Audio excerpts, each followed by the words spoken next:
La République islamique n'a aucun problème. Je suis le chercheur qui parle régulièrement avec les dirigeants de la République islamique d'Iran, ici en France, au Moyen-Orient, dans les pays du Golfe. Avant cette guerre, je devais même aller dans les pays du Golfe. Je rencontre tout le monde dans toutes les conférences. Eux, ils me disent clairement dans les coulisses, tant qu'il n'y a pas les troupes au sol, faites tout ce que vous voulez. Vous assassinez Khomeini, on le remplace par Khamenei par Mujtaba par Larijani par... On n'est pas dans le contexte de Saddam Hussein. Vous pouvez nous décapiter Saddam Hussein, le dictateur, oui, le régime tombe. Mais là, vous êtes dans un système, vous êtes dans une république institutionnalisée. Tant que les institutions ne sont pas envahies, physiquement au sol, là, il n'y aura pas de... Mais Adel, est-ce que vous pouvez, peut-être Myriam aussi, répondre à cette question, essayez de répondre à cette question. Hein. Allez-y.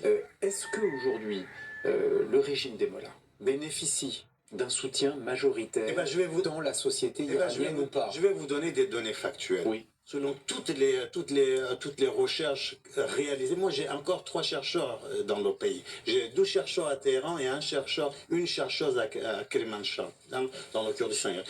Toutes les recherches nous amènent vers au moins 15 à 25% de la population qui soutiennent encore le régime. Et on a bien évidemment 75 à 80% de la population contre ce régime. Mais pour répondre à votre question-là, cette population est désenchantée. Depuis toujours, la communauté internationale n'a jamais été au rendez-vous avec cette population. Désenchantée et terrorisée? Désenchanté de la part de la communauté internationale et terrorisé de la part du régime. Le dernier, après je m'arrête, il y avait 30 000 morts, n'est-ce pas? Au moment où il assassinait sauvagement les civils désarmés face à un régime, Donald Trump disait quoi? Restez dans la rue, prenez le contrôle des institutions, l'aide arrive, on arrive, mais restez. 2 jours plus tard, il est entré en négociation avec... Donc cette population, nous, on a perdu foi en tout le monde. Nous allons continuer de décrypter.